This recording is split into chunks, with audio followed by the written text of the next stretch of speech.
Hello, hello. Welcome back to another episode of In the Pink podcast with me, April Federico. And today, well, first I want to apologize for being AWOL for a week. I've been in a week of professional development at the new school that I'll be teaching at this year. Yes, I am teaching first grade and particularly first grade science. And if I could give a first year teacher one piece of advice before they worry about, bulletin boards, lesson pacing, classroom themes, small groups, or whether their first week looks ostensibly impressive, it would be this. Go over the expectations first, then go over them again and model them and practice them and visit them again and again and again. Because one of the biggest mistakes new teachers tend to make is assuming that students automatically know what we mean when we say things like, "Oh, be respectful, walk quietly, work independently and silently, clean up, be proactive." Adults hear those phrases and think that they are so obvious. Children hear them and they have like 20 different interpretations. Like, what does work independently actually look like? Can I whisper? Can I get up to sharpen my pencil? What do I do when I'm stuck? Can I ask a friend? What happens when I finish early? What does line up mean? Where do I stand? How much space should I leave in between words of a sentence? What happens if someone cuts me in line? What does cleanup actually include? Do I put the crayons away? Do I push in my chair? Do I wait for the teacher? Like, oh my goodness, it sounds like so many little tiny details. But these tiny details become the structure of your classroom. And I wish more first year teachers were told, especially me, that teaching expectations is teaching.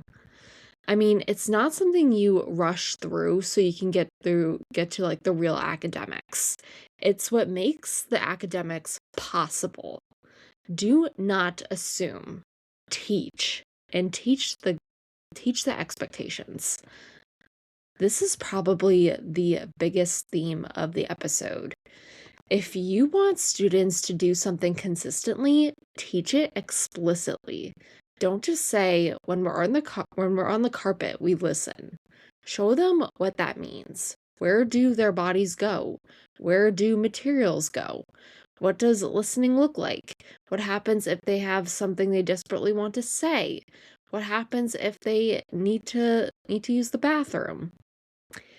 What happens when the lesson ends? Then practice it. And especially with younger students, make the practice concrete. You can say, let's practice coming to the rug. Have everyone do it, then reset, then do it again. And yes, it may look like they may look at you like we literally just did this. And that's okay because you're building automatically or automaticity. Is that how you say it? Yeah, I think that's how you say it. But the same way students need repeated practice with phonics, math facts, or handwriting, they need repeated practice with classroom routines. And the goal is for the routine to eventually require less cognitive effort. When students don't have to consistently wonder what comes next, more of their attention is available for learning. And that is why clear expectations are not controlling. Done well, they are freeing. So, this is why you should teach what expectations look like, sound like, and feel like. I love breaking down expectations into 3 questions. For example, what does this look like? What does this sound like? What does this feel like? Take independent work. What does it look like? Maybe students are in their assigned seats or workspace, materials are out, and they're attempting the task.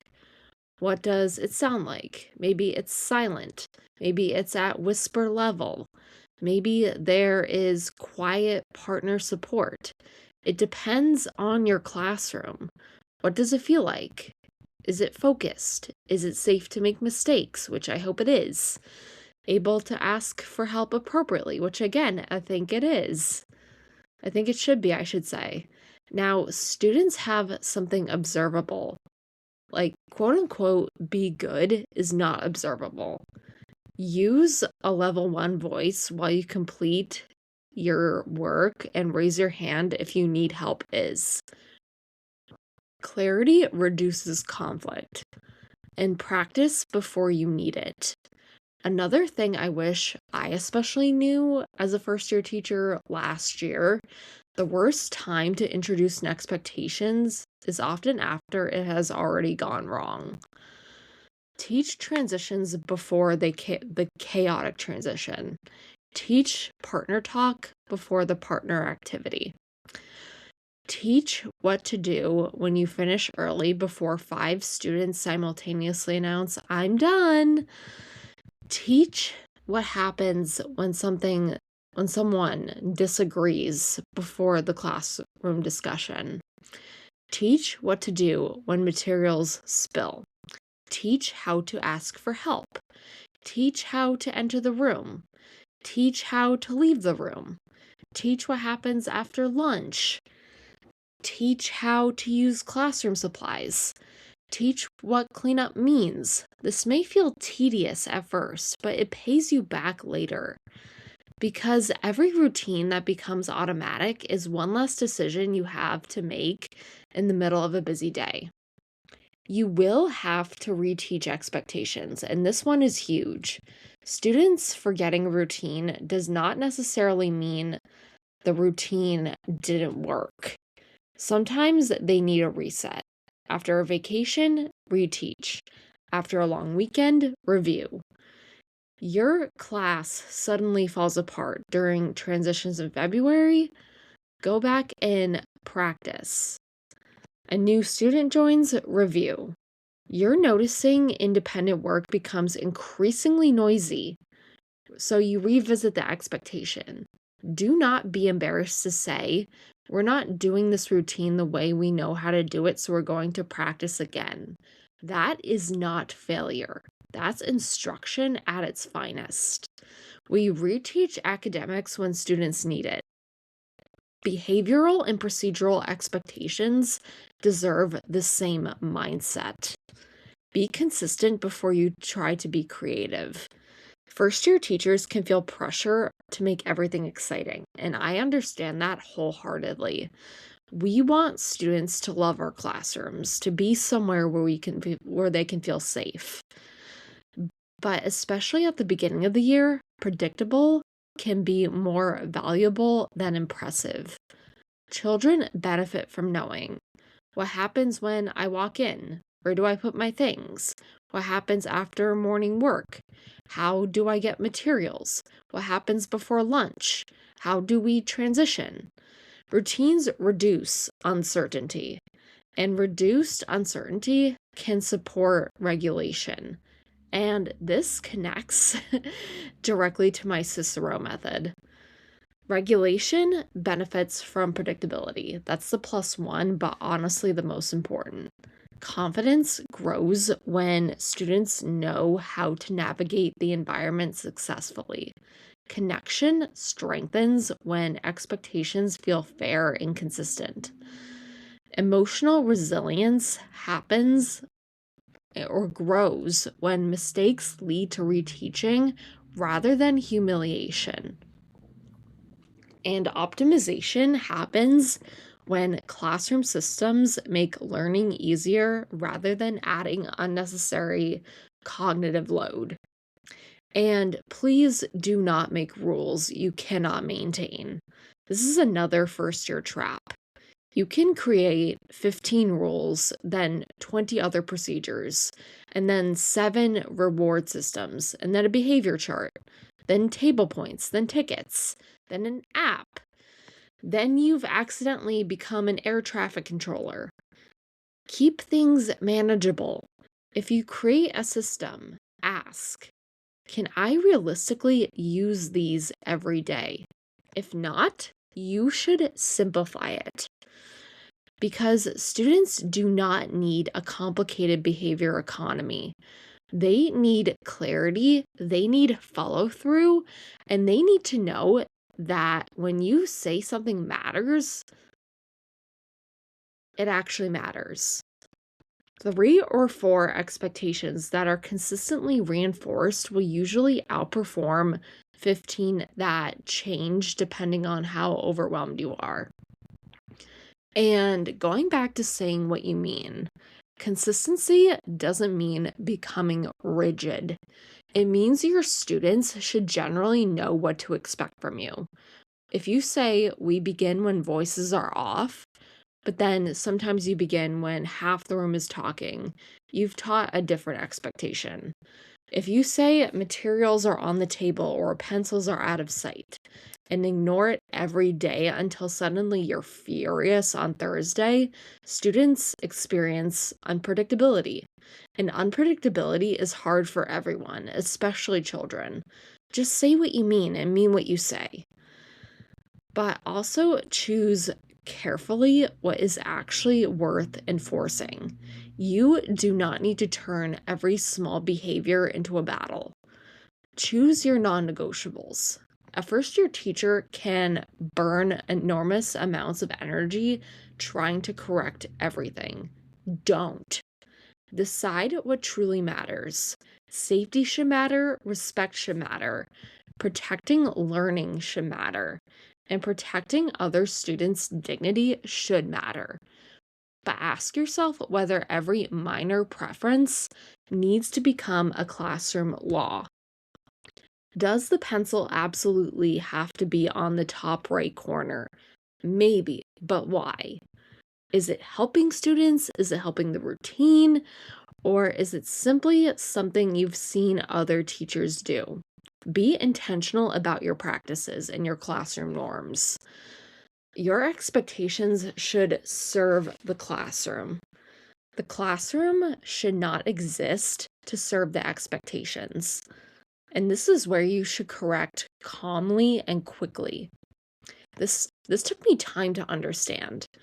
Not every correction needs a speech. Sometimes it's, oh, try that again is enough. Voice level 1, walk please. Put it back where it belongs. Short, calm, clear. Then continue teaching. Long public lectures can turn a small behavior into a major event. They also can accidentally reward attention-seeking behavior with a lot of attention.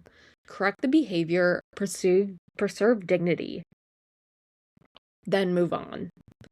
Then praise specifically. Like instead of saying, good job, try, I noticed you got your materials out and started right away. Or that table transition without reminders, or you disagreed with each other respectfully. That's exactly what discussion should look like. And specific feedback teaches students what worked. And ideally, the goal isn't do this because the teacher likes it. The goal is I understand what successful participation looks like. And this is where relationships matter. Going over expectations first does not mean spending the first week acting like a drill sergeant. You can build relationships while teaching routines. In fact, the way you teach expectations is part of relationship building. Are students allowed to ask you why? Do you explain the purpose behind routines? Do you practice without embarrassing anyone? Do you assume positive intent? Do you make room for humor? Do students know that correction does not mean rejection? You can tell a student, that's not how we do this routine. Try again, without turning it into like, oh, you're a problem. That distinction matters significantly. So stop trying to make them like you. I mean, this is difficult for some new teachers. You want your students to love you. And I understand that, like, literally coming from a recovering perfectionist.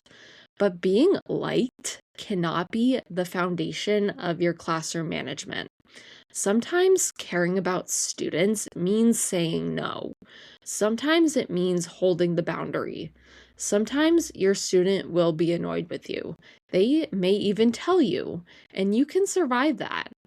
Your job isn't to win a popularity contest. Your job is to create a safe, predictable environment where children can learn. Interestingly enough, students often trust adults more when boundaries are clear because they know where the edges are. So, this is why you should have a plan for the most common problems. Before the year begins, think through what happens when a student is defiant? What happens when two students argue? What happens when someone won't stop talking? What happens when a child leaves their seat repeatedly? What happens when someone finishes early? What happens when a student needs a break? What happens when a student is crying? What happens when a student says something disrespectful? You will not predict everything, not even close.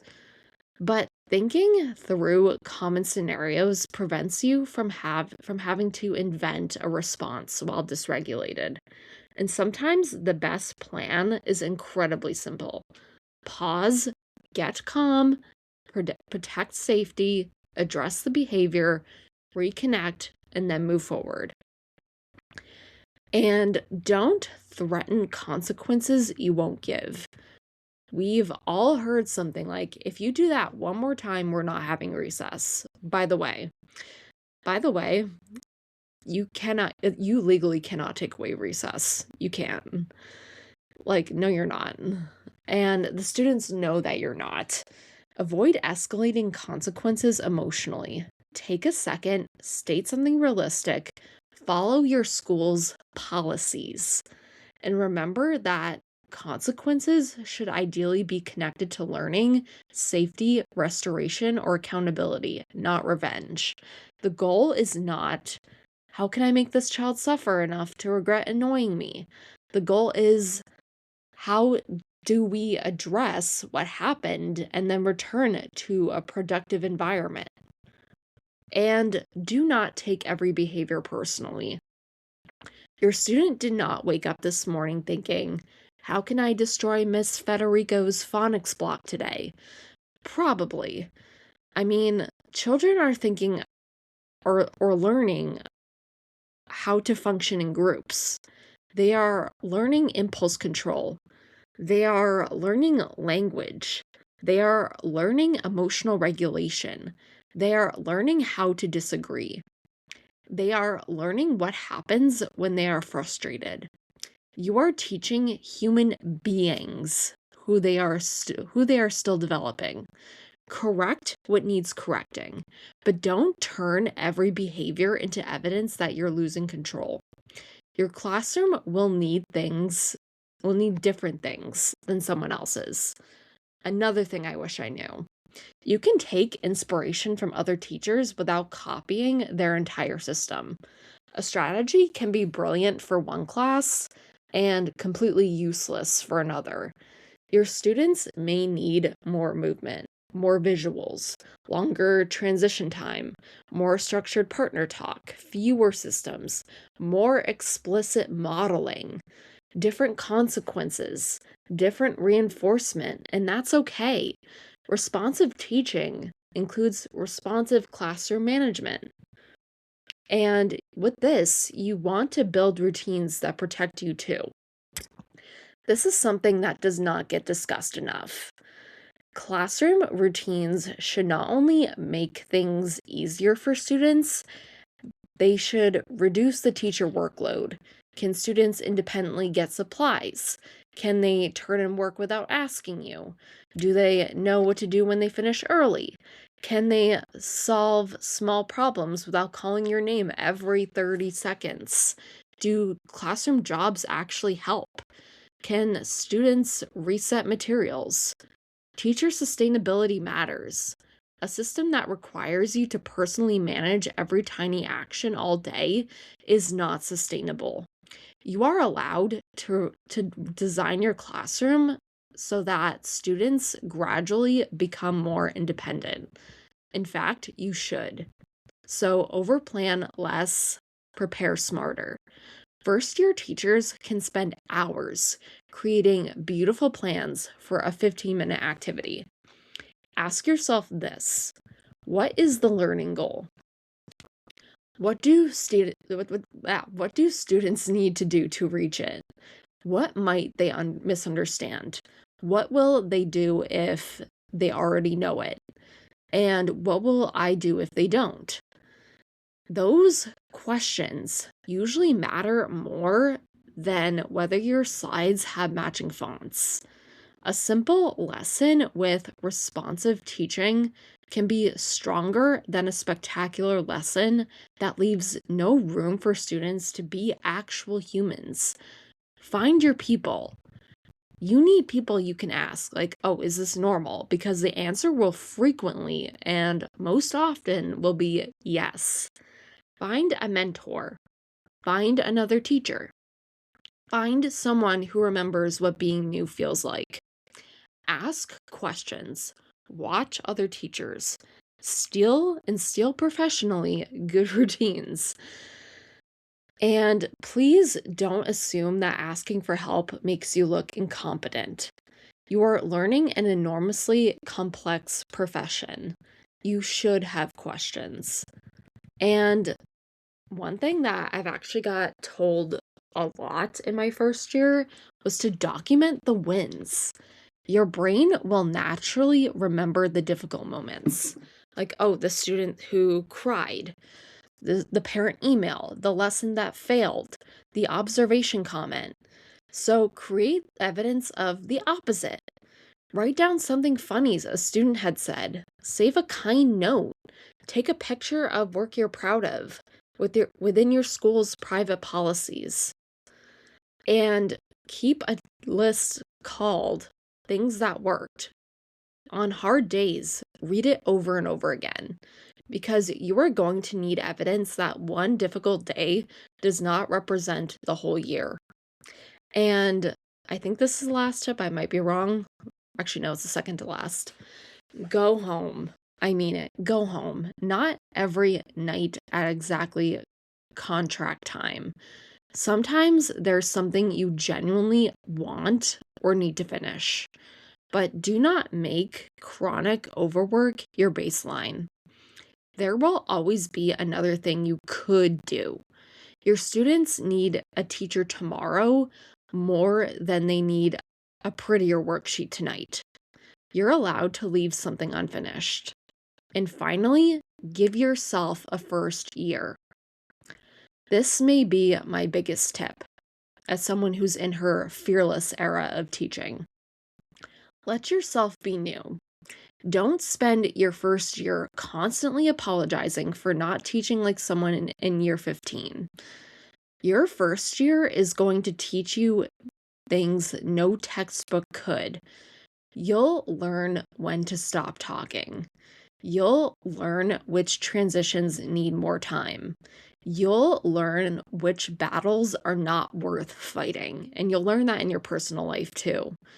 And you'll learn that a lesson can completely fail and everyone survives. You'll learn how much children can make you laugh. You'll learn that sometimes the students who challenged you the most becomes one of the children you think about for years. You'll learn your teacher voice. You'll learn your boundaries. You'll learn your strengths.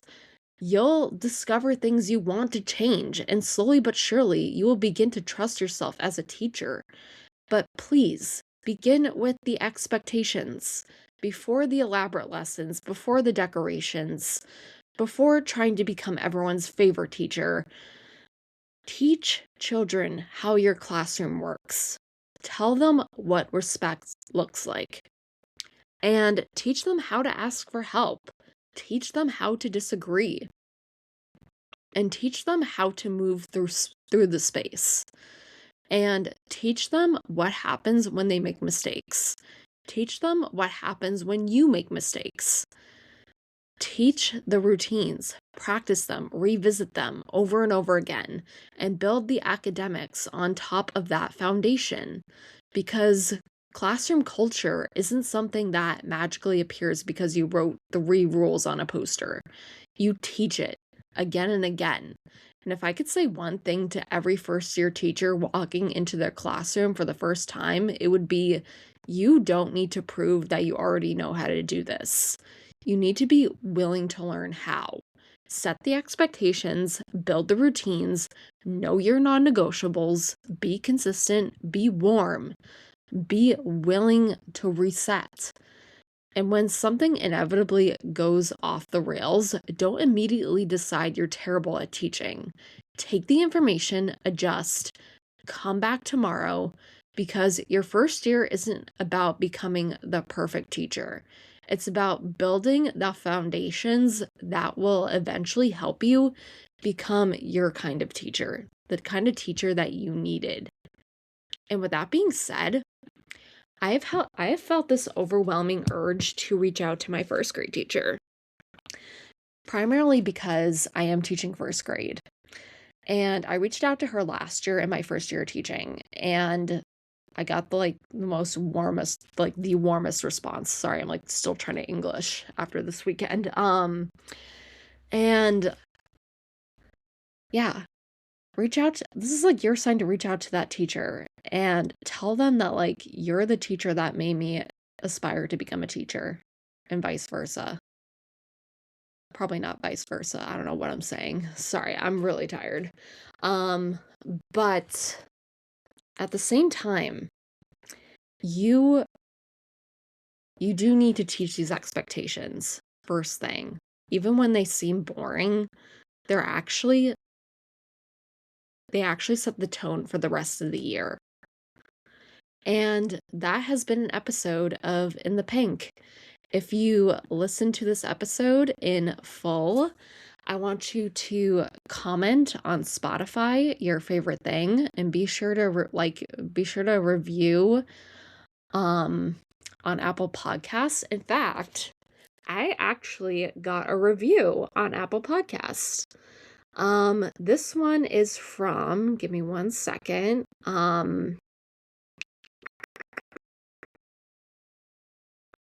Life as a Musical. April is brave enough to get very real.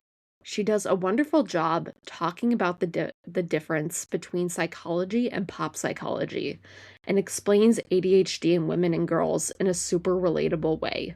Thank you, April. This is why I do what I do, guys. So, anyway, that has been an episode of In the Pink, and I will see you guys on Wednesday. Mwah! Bye!